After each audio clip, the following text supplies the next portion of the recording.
This webinar will be organized by an Internet Society Rural Development Special Interest Group, and this is supported by an Data Privacy Foundation.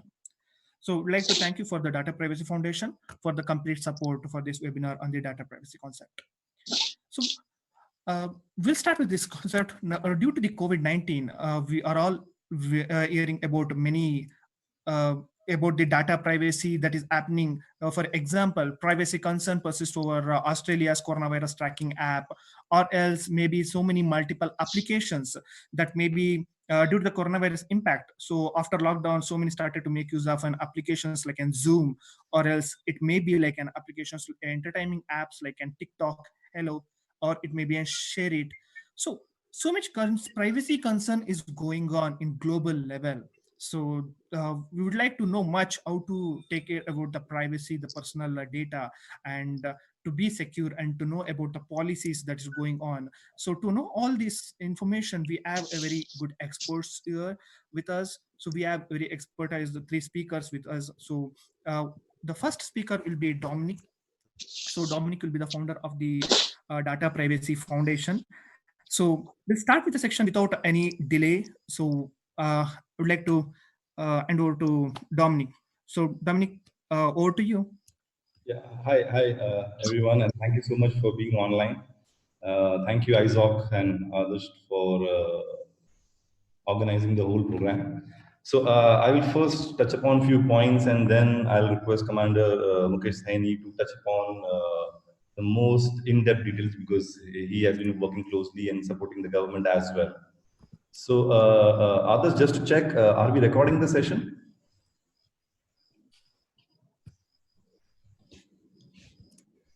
Adarsh? Can you hear me?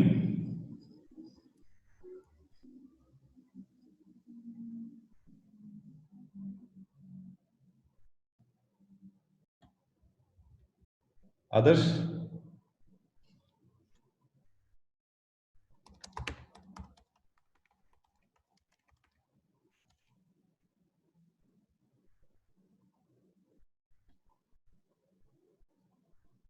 Okay, so I'm not getting response from Adarsh, so I'm not sure if he's there. So coming back to the point, Dominic, you can be heard. So you please go ahead.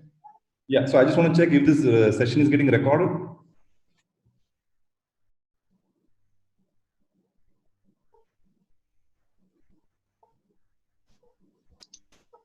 Looks like recorded. All right. Go ahead. Yeah. We have a recording of this section. Sorry for the interrupt. We have a recording of this section, and the live stream will be going on. Please continue. Fair enough. So privacy is an area that concerns each and every one of us, right? It doesn't matter what space that we are in life. It's a global issue, and privacy enables us to create barriers and manage boundaries to protect ourselves from unwarranted interferences in our life. And more so after the boom in internet, privacy and our personal space is a matter of great discussion and debate, and so on and so forth. People with different backgrounds have different view on the same. Privacy is essential to who we are as human beings, and we make decisions about it every day. The United Nations has declared privacy as a fundamental right, and privacy underpins human dignity and other key values such as freedom of association and freedom of speech. In 2017, the Supreme Court of India upheld right to privacy as a fundamental right. And here I'll touch two use cases briefly. One is the very platform that we are using, which is Zoom,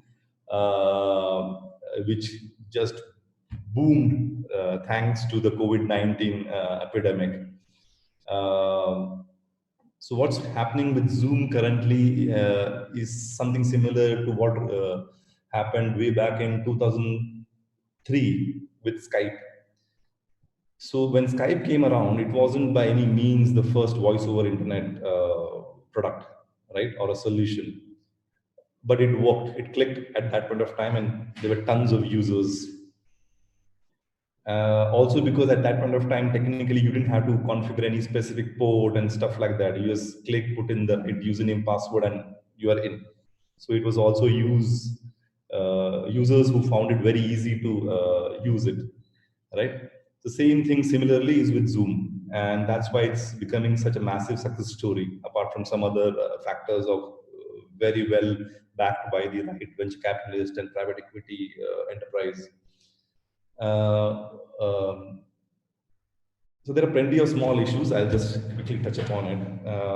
If you're familiar with CVE, Common Vulnerabilities and Exposure History of Zoom, they have had some real serious vulnerabilities, and they have patched a couple of them over a number of time period. Fairly responsive in figuring out how and what. So during the epidemic, there's been a pretty big report about how whenever you start a Zoom call, Zoom reports it to Facebook.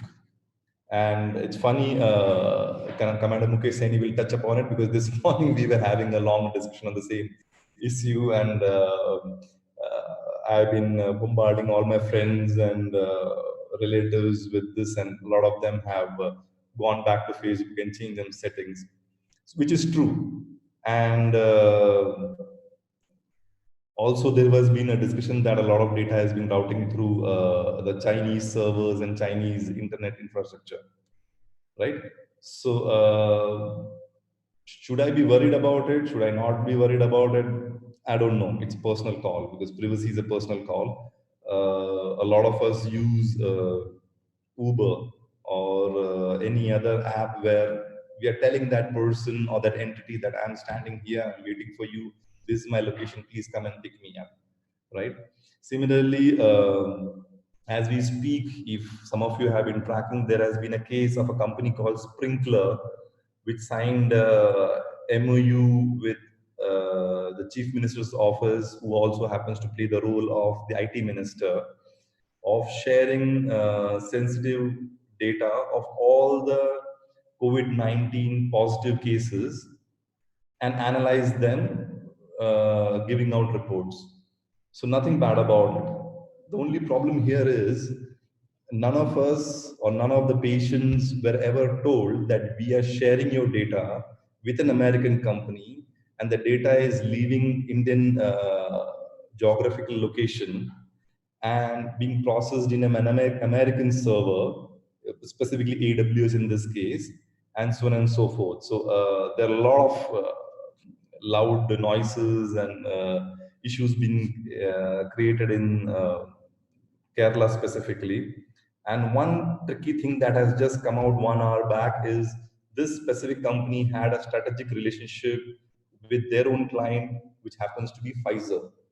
And Pfizer is currently working with on a research on getting medications for COVID-19, right?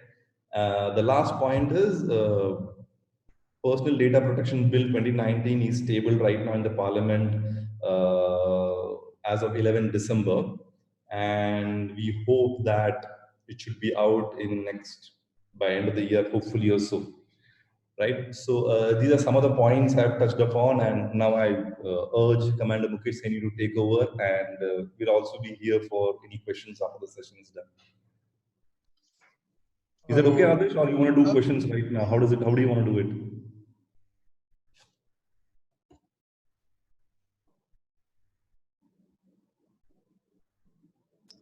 Okay, let's go ahead and we see how the questions goes about. Yeah. Right. Over to you, Commander Saini. Rather than wasting time. So yes.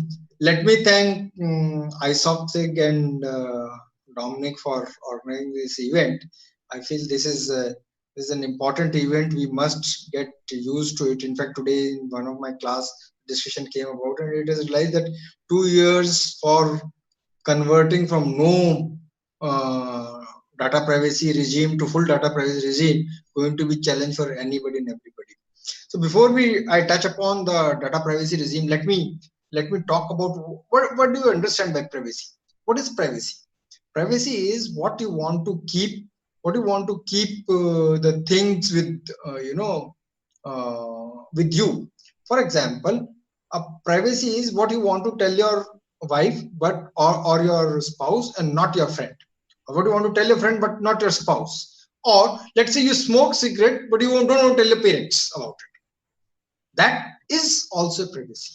So you tell about your truth, to your secret to somebody, and that secret you don't want to go to somebody else. Because there is associated harm to it. Harm can be even mental agony, even harassment.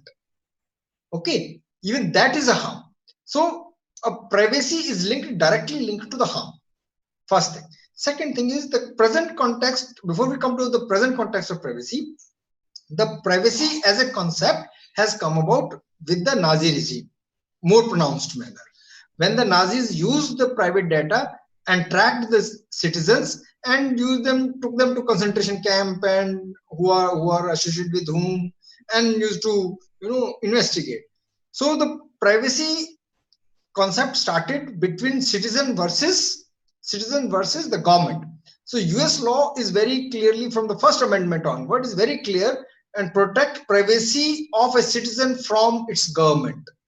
Okay, it's a government versus citizen. That's how the privacy was legally defined in most of the countries. Okay, so that's what. But what happened today is that when the internet came in, the data started flowing, the huge number of data, finally people realized that amount of private information knowingly and unknowingly resides more with the private industry than even with the government. The Google knows more about you than you know about yourself. That is the situation today. So to contain this, the privacy laws has been brought about everywhere, and that's why you find that Europe is leading the charge in privacy, because Europe is the one who felt the brunt of the privacy breaches first. So they are the one who actually felt it. But India is a country where people are far more open in behavior, far more clear. For example, if you're traveling from hospital back to your home in a Ola or Uber, you may end up discussing with the cab driver that which patient you are seeing and what all thing you saw with him, what all the treatment and what all the disease. And best part is that Uber driver will tell you that what medicine to be given, though he's not done any medicine course. Okay, this will be an absolute crime in this Europe. You committed a blunderous crime. In India, it is normal. So changing conceptually from the present environment of privacy to the defined environment of privacy is not going to be easy. It's going to be a complicated path for the organization to follow, people to understand it. I had a discussion with very senior officer recently on e-Vahan. I said, e-Vahan, moment law comes, e-Vahan will be the first one to be paying 15 crore rupees. That app will be paying 15 crore. The first app will be paying the 15 crore is e-Vahan. Because the moment you type the car number, you get a lot of detail about the person.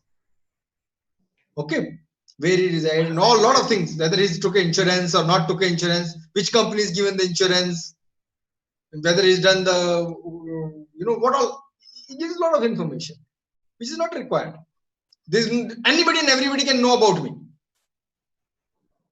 This is a ridiculous situation, but that's what it is right now. From here, you have to change, and he's not ready to accept. It is that scene of it says, no, there's no privacy issue in e-Vahan. It's absolutely perfect.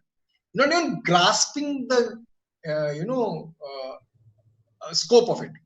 So what has happened is today the tools have come, which including big data analytics, natural language processing, artificial intelligence, and machine learning. With combination of at least these four, a personal thought process can be driven into particular direction. It has become that critical. We had the Cambridge Analytica case already. Now, when we're talking of the Zoom, so let's discuss Zoom a bit. I think my personal view, it is not even my foundation view. My personal view is that Zoom is as good or as bad as anything else. There are many apps which are so-called Indians are being now told that they please take on. Please remember, none of them is using codec of their own. All codec they are using is of the American companies, and if you look at the details of American companies, they are all Chinese, ex-Chinese. So Zoom is same state. Zoom CEO and Zoom creator is ex-Chinese. Okay, he's US citizen, companies in US, everything in US, and he used certain functionality of China, which is raised. But isn't your iPhone made in China? Is it laptop is made in China? Okay. So another allegation made on is ki it used SDK of Facebook and Facebook got. Now today, by tonight end of day, I am going to release a video, and all those who can get an opportunity to see what the challenge the Facebook has thrown up to you. Once you go to the site and see off Facebook activity of Facebook, you'll be shocked to see. You will learn Facebook is saying on your face that whether you like it or hate it, I'll collect data on you. The only you put it off, the only thing will happen is you won't know that I'm collecting data. That's the only difference it'll create. The statement said very categorically, data will be collected on you. The only thing will not be linked to you on your site. That's it.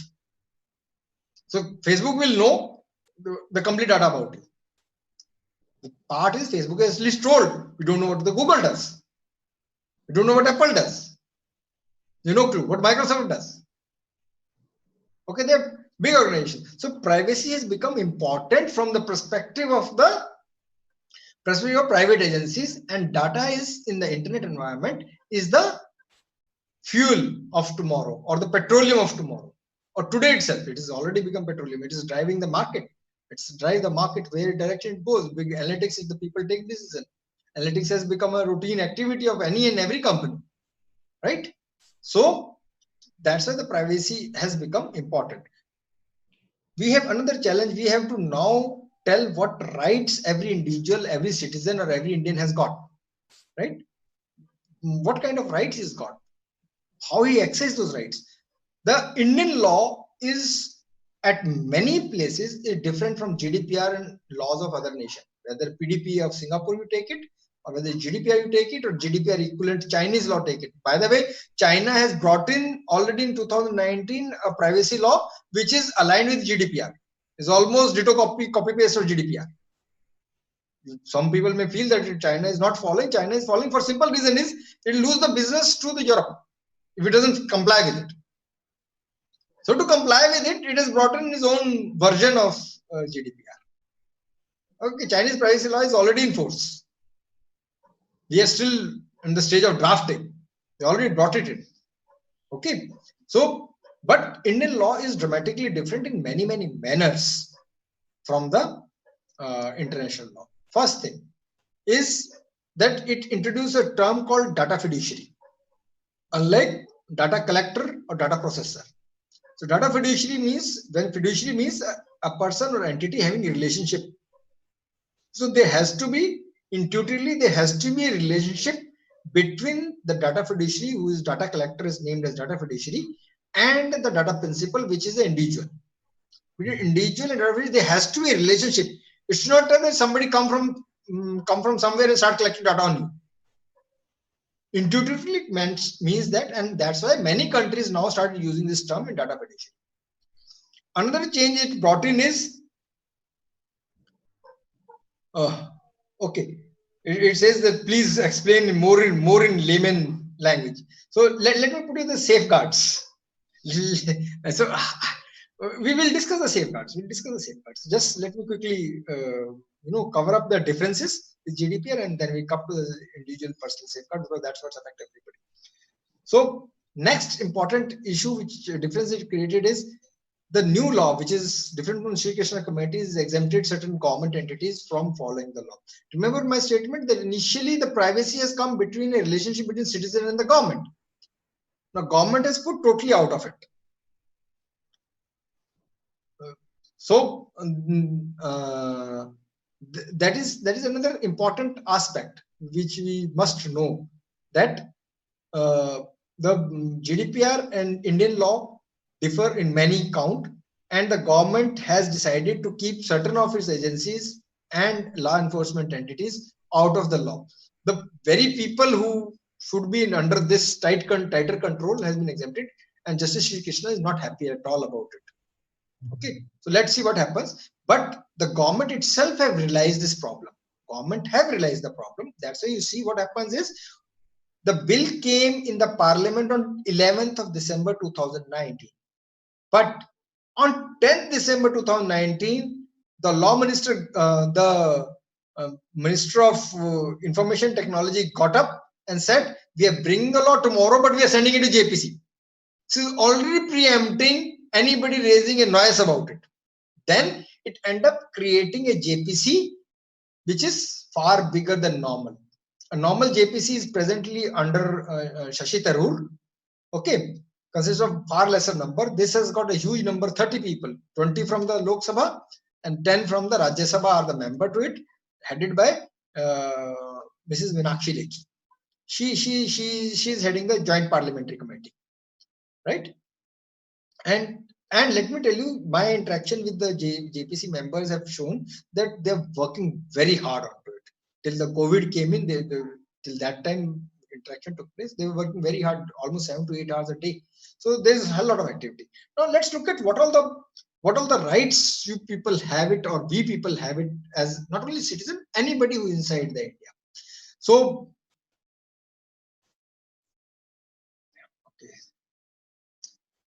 So we will take the security separate, but let's look at the rights, and then we'll come to the security processes and transparency accountability factor after that.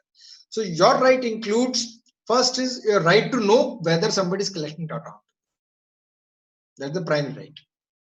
Second right is to make the corrections into it, or amendment to it, or certain erasure into it. That if certain information is incorrect, certain, let's say you become postgraduate, you can correct that. Your name is spelling mistake, you have the right to correct that.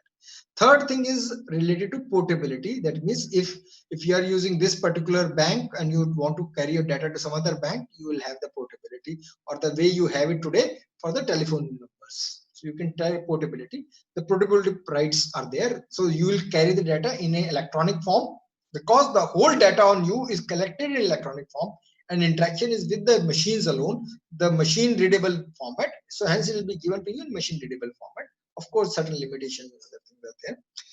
Interesting aspect is that in GDPR, the right to forgotten is there. Okay, but Indian law does say right of forgotten, but there is no right of forgotten in that. Indian law says right to forgotten, when you apply for right of forgotten, first of all, forgetting, you cannot apply to the data fiduciary. The entity which is collecting data onto you, you cannot ask him that I want to access my right to forget. You have to apply to the authority, asking them to tell this chap to stop collecting data on you. And you have to give the reason why you're stopping. Then the authority will give an order to stop, unlike the GDPR, where the previous data also to be deleted about a person, right to forgotten. In this, no previous data to be deleted. Only from when the order passed, from that onward, data is not to be collected. Understand the difference between the two? That GDPR says right to forgotten means just forget about me. You have no right to collect anything from me. Whatever you have collected, please delete it, erase it. Indian law is entirely different in that sense. It says right to forgotten is too difficult to access, and when access, it is not total forgotten. It is just says that from here onward, your data will not be made public or will be stopped, but past data will be kept. Whether it put displayed or not is different issue. But you can't ask for erasure. You erase my previous data. You can say don't display it. That can be agreed upon. Restriction can come in. Right? So that is important.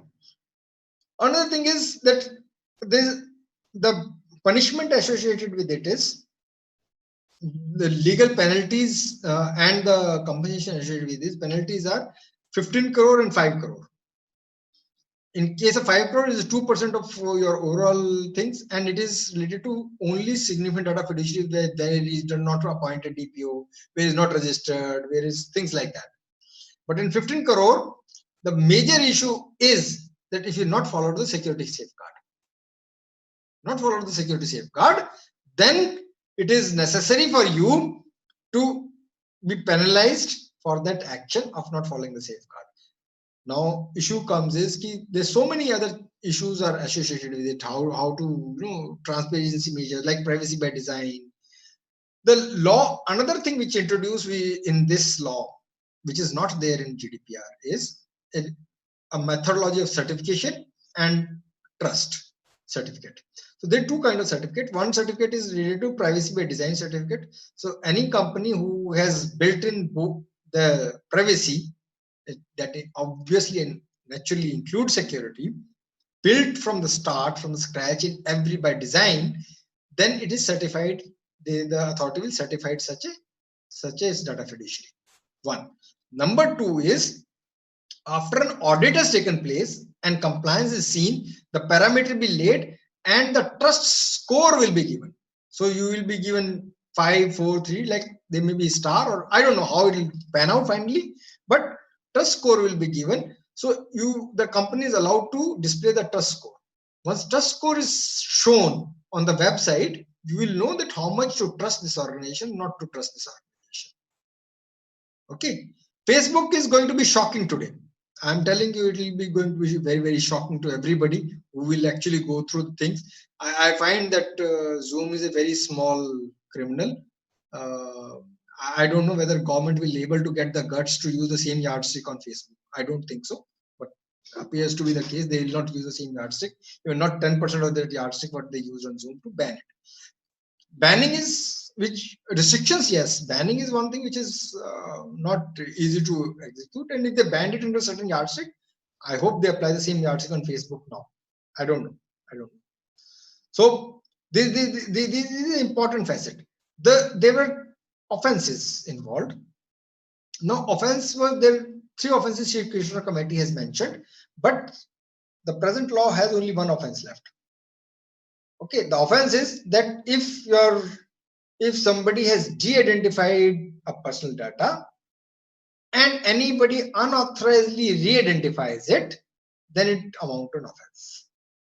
Now let me tell you, because that's now confusion. If you use simple language, no, it is not a simple language, it has become complicated. So let me clarify it. There are 2 terms used in the law. One is anonymization and another is de-identification. First, anonymization. Anonymization is a process in which a data is converted in a manner you're not able to identify an individual at all. Nobody knows how to get it back. You can't get back the data, and data get anonymized in a form that you cannot identify the individual. De-identify mechanism is that if the data fiduciary or data processor who has de-identified the information has the power to re-identify if required. In the re-identification mechanism possible. In anonymized data, it is not possible. A data which is anonymized does not come under the purview of this law. Anonymized data is out of the purview of this law. Only the de-identified data is in purview of this law. If this de-identified data is found and somebody uses a trick to identify it, re-identify it, now may not use the crypto system used by the data fiduciary with which is de-identified, but use other method, something called triangulation. He has found 3-4 things, and with that he managed to identify who is this chap. It will amount to crime. Now, whether it is right or wrong, I'm not saying anything, because to me, how can you stop it? This is a vulnerability finding from one side. So whether de-identification will put a thing or not is different question. Then this law has brought in another very interesting facet. So I'm highlighting what is commonly perceived, all those who understand privacy, and with this GDPR and the Indian laws is there. Indian law has created that there can be a class of people on which the provisions of the law will be more strictly applied or more loosely applied. It doesn't define which way. It can go either way. The class of people, it can define a class of people. This is all politicians or MLA, MPs have no right of privacy to that amount. It can. The law provides for. Or only this much law of privacy, or this much is to be revealed, this much cannot be revealed. Or it can say all film actresses have got complete law of privacy, and you try to do anything with it, you will be hanged. So that kind of grouping of people and segregating from one set of people to other set of people is not there in other laws. Only Indian law introduces this new concept of class of people, which is not there in other law. Right? Now you can ask questions. I very briefly covered only differences so that you can realize what is the issue. Please, anybody. Yeah, we are open to I, questions. open to questions. We have 5 minutes for questions. If anyone has questions, open for the questions, please ask. I'm sorry, those who are on the live stream. So those who are watching the live stream, if you have any questions, please drop us an email. Those who are on Zoom session, please, if you have any doubts, you can get it clarified with the speakers. Here, I will just take 30 seconds and share that a lot of folks tend to confuse between privacy issues and data security or cyber security issues. Like, for example, one of the questions that has popped up is websites are vulnerable, right? So that there is a very thin line between data privacy and cyber security, though they tend to overlap with each other. Maybe a lot of you can go online and read a little more to get clarity between the privacy issues, whether it is data theft or a cyber incident. Yeah, so the issue has come is that Indian government need to handle it in a centralized manner, as all users are not technical. Correct. That's why the hand holding will be handled through the code of practices. If you look at it, for anything and everything, there will be code of practice. For anything and everything, the code of practice will be brought in. Right? Hand holding will take place. Number one. Number two is that the lot of awareness required to be brought in. So that facet has to take place. That part has to take place. Number three is the Shri Krishna Committee itself said that the relationship between citizen and government is entirely different from rest of the world. The Indian citizen relationship with the Indian government is entirely different. Indian citizens love to led by the government but stay in democratic environment. Okay, they don't want autocracy, but they want the government still to lead them. Yeah. The next question is come from live stream is how can that data privacy be enforced across political borders? You mean internationally? You mean internationally? Political borders as political party or political border as India versus rest of the world? So the term political border is not clear. So I assume it is international. Okay, yeah, here it comes, international. So international, the Sri Krishna Committee has said that data copy must be kept in India for anything and everything. The new law says that only sensitive personal data, and new term has created critical personal data. They have to be kept. Critical personal data cannot go out at all. Sensitive personal data can go under certain condition, that is with the consent of the data owner, and storing of one copy in India is mandatory. Rest of processing can take place outside India, including sensitive personal data. Personal data, there is no restriction whatsoever. Personal data can be transferred as smoothly as today. Only sensitive personal data is issued. Now, sensitive personal data, yes, it can be incorporated in school syllabus to some extent, at least the rights part. Rights part can be added because rest of thing is not required. In fact, there is a special chapter for children, and there is a guardian fiduciary which I have not spoke about. There is a guardian fiduciary. They have additional responsibility than the other fiduciary. So there is a guardian fiduciary. The school is going to get into a big trouble with this law. So there is a lot of activity will be required by school websites and by use and all those kinds of applications. A lot of responsibility they'll have. Okay. So there's one question which was there on top. 1 second. Let me look at it. Which was there while talking. Okay, Commander Saini, most of the government sites are not secure, and a citizen has no choice but to transact on these sites. Okay, the government sites, as far as other government site goes, there is very clearly, if they come under the law, if they are not law enforcement agencies, they, let's say Noida Authority, for example. Noida Authority will positively fall under it. They have no escape from it. They will be equally penalizable, penalized like a private agency. They have to follow the same security process and standards as others. And let me tell you, most of government agencies, especially the state government agencies, are not ready. And remember, what all are included into it in the category is Gram Panchayat upward, not RWA. Gram Panchayat upward is a part and parcel which will be covered under the law. And the head of department will be the one who will be answerable and accountable every time. So it will be like a CEO, Noida Authority is the one who is going to answer, and every time when such issues takes place. So it puts the accountability very categorically in the state. Okay. Then it Navira Rahman. We have two more questions. One is from Navira Rahman. When every citizen is equal, why there is a difference in class of people is included? And also one more question from Dr. Govind as well. So how the PDP is going to be helpful to the Indian industries? Okay. First thing first.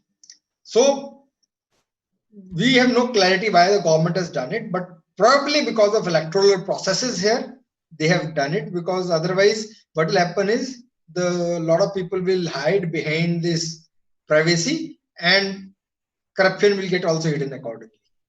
Probably that's there in the mind of the government. Probably that is there in the mind of government. I have no clarity, but probably that is the reason. And PDP, how it's helpful? Technically speaking, Europe should stop interacting with you. If they go purely by the GDPR provisions, there should be no personal data protection, and you have no right to put any application in the Europe. Your apps which are floating around in Europe are not entitled to have any thing, because you're not DPO. Because the GDPR states that if other country has got similar law, then there's no need to implement the special DPO and special things for them. That laws interaction is acceptable. So what India is doing by this is coming along aligned with the GDPR, so that those laws GDPR laws doesn't become too strictly applicable in India, and Indian businessmen can easily do it. Number two is that at present initial stage, especially initial phase, the amount of expenditure going to shoot up. We are doing in my class, we do war gaming. In war gaming, I do a budgeting exercise, and when we do budgeting exercise, every time I found that the as high as 15% of revenue is going to get spent on this when the first go will come. This is huge. The 10% or 7 to 8% is revenue is spent on IT infrastructure today to maintain IT, and 8 to 10% of that is on IT security. That's the expenditure. On the privacy itself, going to be 10 to 15% minimum side. It may be higher. Reason is you have to restructure. I give you the example. Right now, there's no role base. COVID should have bring in that issue also, that there's no role based rights of the employee. So any employee can get practically any data except for top few companies. Whereas here you have to make the people handling personal data sit separately. Their LAN has to be separate. There's no VLANs. Concept of VLAN is long old, but most of the companies have not even executed VLAN concept. This is just common LAN, one based on one switch, single switch, and then everybody's on that switch. Right? Technically, they're going to be huge. So Indian industry has to shake up. It is like this. Understand what happens. India mein, as long as there's no danda, thing don't work. Give you the example again. If helmet is required for your life, but you will not wear in case there is no policeman checking you. If the policeman is standing, you for that fine, to protect the fine, you will wear helmet, or people will wear helmet, or people will wear seat belts. Now they're getting into habit as the time is passing. Right? But with the PDP, cybersecurity, if you don't comply with whatever certain keeps saying, or the national coordinator keeps saying, you don't listen to him, nothing can be done to you. Practically nothing can be done to you. No harm can be caused to you. But with this, if you don't comply, the 15 crore is waiting for you. It can be very steep. Okay. Okay. So I would like to thank the Dominic, the founder of the Data Privacy Foundation, and as well as Commander Mukesh Saini, the president of the Data Privacy Foundation. Those two have given with the real scenarios, a lot of example, and explained much about the GDPR process and the certificate methods, and very much information about highlighting on the offenses and the law privacies. It is very good information for all of us. I would like to thank both of you from the Data Privacy Foundation for the support with us. Thank you so much. Thank you so much to everyone and others. Yeah. So we have our next speaker, that is Mubashir Sargana. So Mubashir Sargana is a cybersecurity professional and an internet public policy researcher. So he has got sufficient knowledge and grip on local and cross-border cybersecurity matters, including those involving privacy violations and data breaches as well. And also, Mubashir is one of the vice chair for the Asian Pacific School of Internet Governance. So, Mubashir, it's over to you. You can start your section.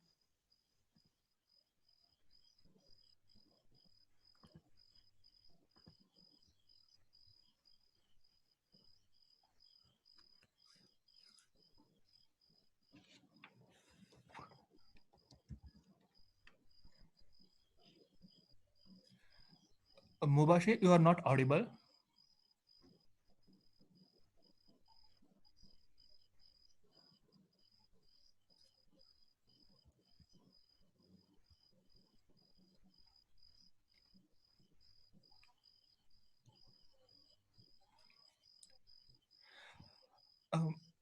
I think there is some technical issue. Mubashir, we are waiting for you. You are still not audible.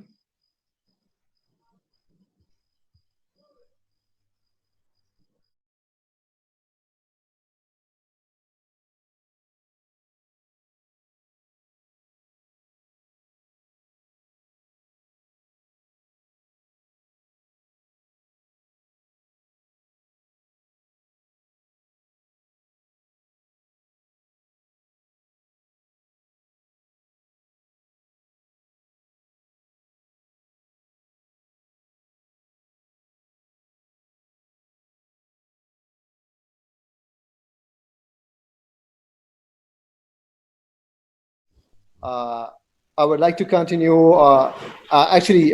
Commander Mukesh has already covered almost all aspects of this topic in a clear and detailed manner, actually leaving no room for confusion and understanding.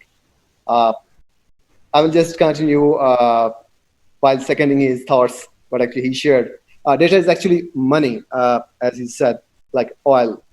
It has got worth. Companies turn actually the data into money, and they sell it. I will just example what Cambridge Analytica did during US. Not audible at all. Let me check again, please. Sorry for inconvenience. Hello? Yeah, Mubashir, you are audible, but it's not that clear. Please try to be a bit louder.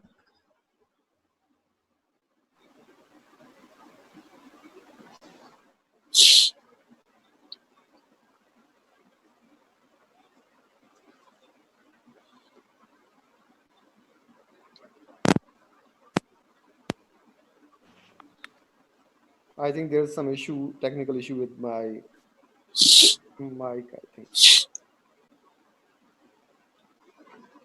Can you please go ahead with some questions? Meanwhile, I'll just set up again.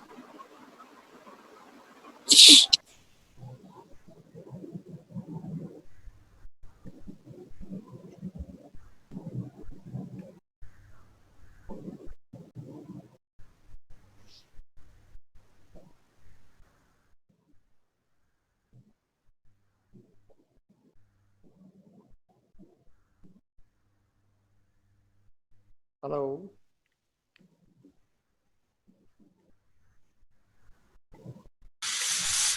Yes, Mubashir. Please continue with the section. You are audible now. Go for some questions. Meanwhile, I'll just resolve if there's any issue with my application. Okay, sure. I request the audience to ask questions if you have any to our previous speakers, for the Mr. Dominic and for the Commander Mukesh Saini. We are happy to take questions. We got extra time now. I hope you people have a lot of questions.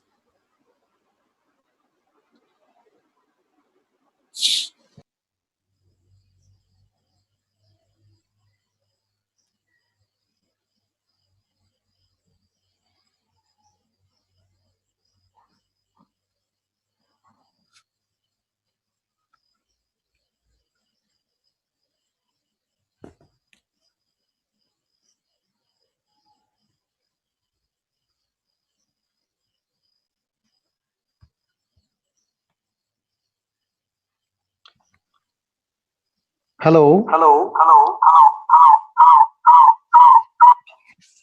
Yeah, it's audible very clear, but it's getting echo.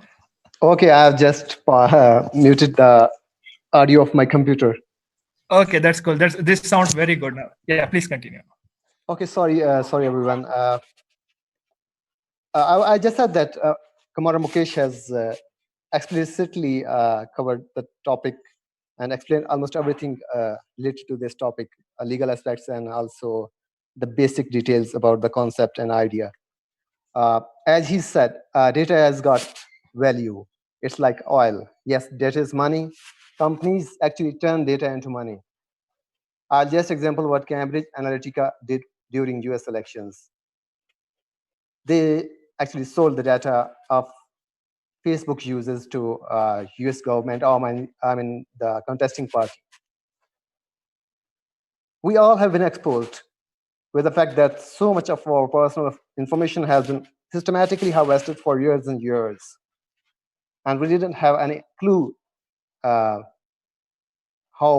worthy our information or minor information about us can be for companies like social media organizations or companies offering us many services. I can name Facebook, Twitter, or any other social media platform. All these companies were doing so both with the and without our knowledge or consent. We can combine this with never-ending stream of data breaches that have left vast amount of our personal lives scattered about the dark web for a huge scale.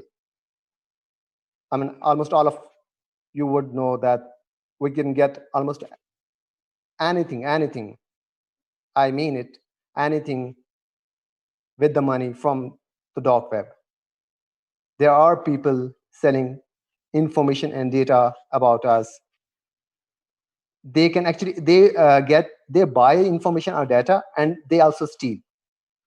That's the worth of data. This should lead everyone feeling freaked out and very exposed. Or not, maybe. I guess it depends on our level of apathy towards the whole situation. Regardless of where we sit on apathy spectrum, I suppose everyone feels the right to data privacy is something worth pursuing, and we should talk about it. We should discuss this. I consider that's why I said that this effort by the ISOC RD is something really good during this whole situation. While people are talking about the breaches by the Zoom, I mean, an application. While we can all agree that something needs to be done, how to do it effectively remains the question, actually.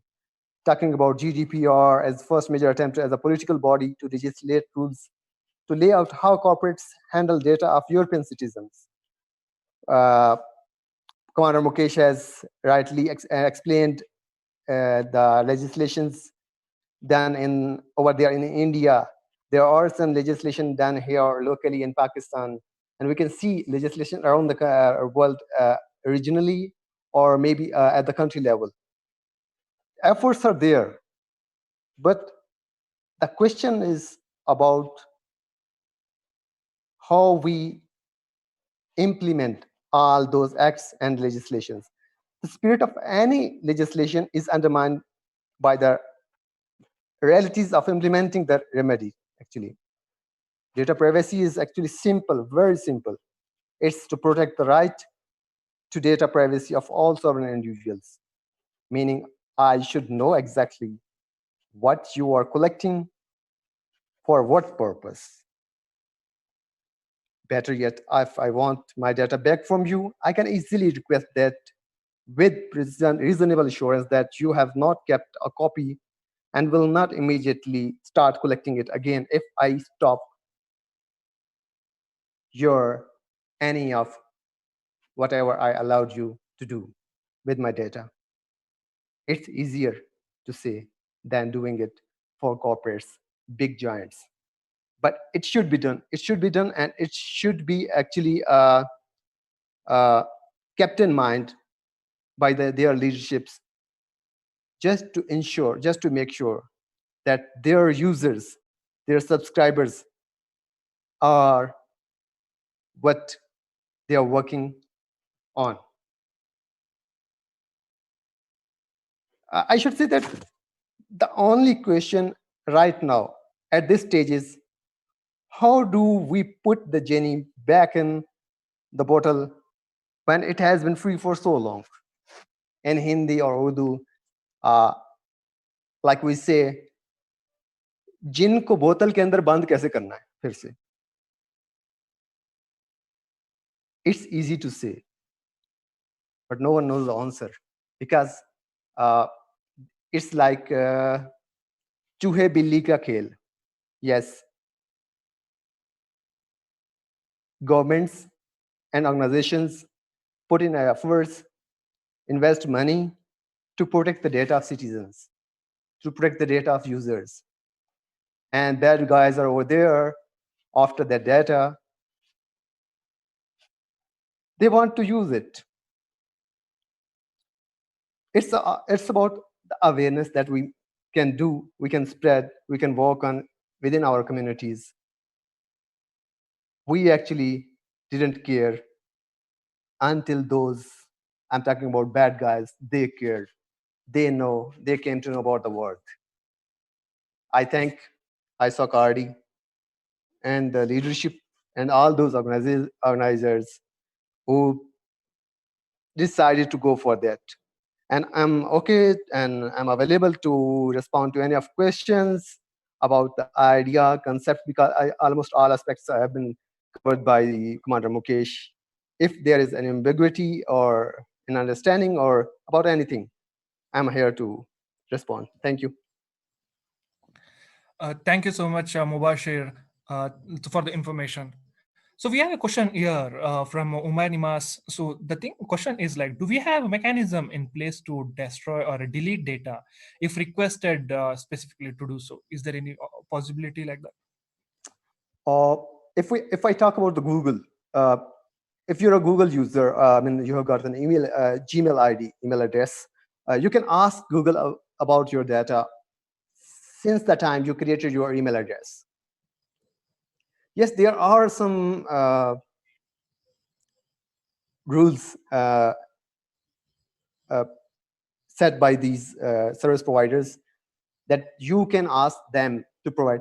But the only question about that is about what though they assure that your data is stored, it's encrypted, and no one can have access to that. But if, but actually I give the example of Cambridge Analytica. It was being done by someone. They have got access. They were having access to that data or information of the users. These service providers like Facebook, Google, and WhatsApp, you can ask. I mean, if we talk about the WhatsApp only, there's a feature of deleting a sent message or anything, like you delete it for everyone. According to their policy, it's deleted from everywhere. It's not there. But I have been, one of my expertise is forensic investigations. I know very well that law enforcement can contact WhatsApp or the Facebook, whatever, whoever is the owner, and ask for the data, even it was deleted by the user. So it's about, I mean, it's about being unsure about all those policies. What I said, defining policies and laws and regulations is different, and implementation is totally different. When it comes to implementation, it's not being done. as per my knowledge. But there are policies available by these service providers that you can delete. I mean, you can ask to delete your data. Like if you are appearing in Google search results, you can contact Google to remove your whatever is coming up within search results, and they do so. But it doesn't mean that data is deleted from their servers. It's just like hiding from your eyes. Just my opinion. Thank you. Can I add something? Yes, please.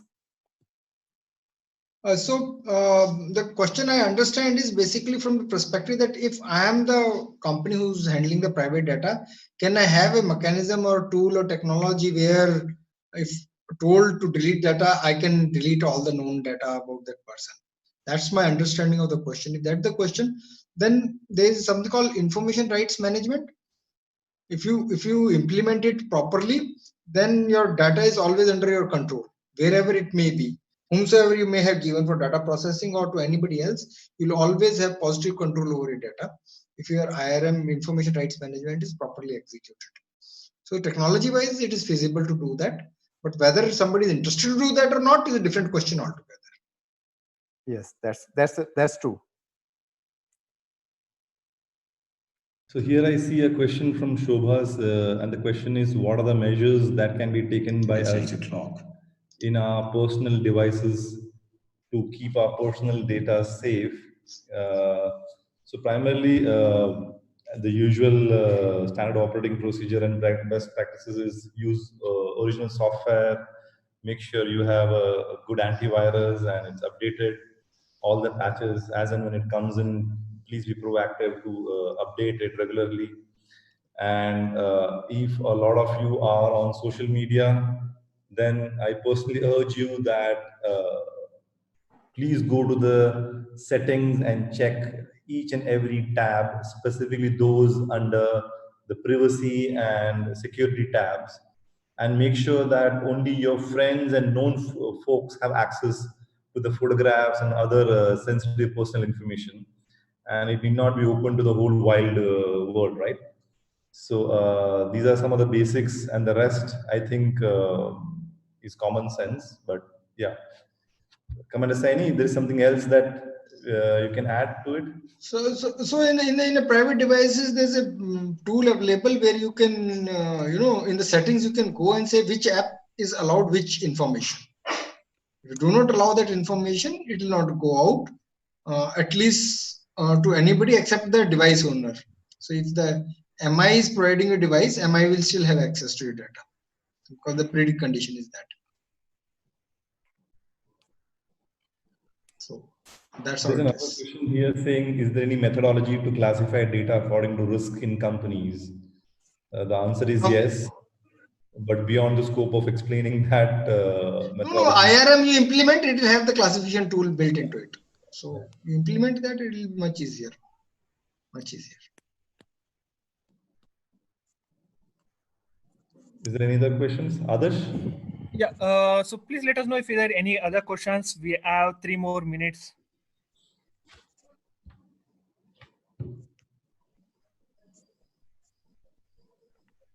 I would like to add just one quick comment. Sometimes we are just helpless. I mean, if we want to avail a service, like I will give you the example of using Android phones. If we are going to install any application, we have to allow all those permissions that are being asked by any application. Good one. They are asked for unnecessary permissions like access to contacts, call logs, etc. That's not actually directly required. But almost every other application is asked for such permissions. And if we need that kind of application, we have to provide in any case. So sometimes we are just helpless to provide access to our information. It's all about, I mean, like we say, nothing is free in this world. Like we give them something for what we get from them. Thank you. Okay. Okay, it's time for us to end up this section. So it is very good informative section. We got a lot of information about the privacy, data privacy things that we have to take care in our daily life basis. So I would like to thank all the speakers, Mr. Dominic and the Commander Mukesh Saini and the Mubashir. So all the support from the Data Privacy Foundation as well. And thank you once again for all the audience as well. Thank you for this good section. Thank you so much. Thank you so much, everybody. Thank so you. Thank you. It was a Thank you, pleasure everyone. talking Thank to you all so of you. much. Bye. Bye. Thank you. Visha, Kavidi.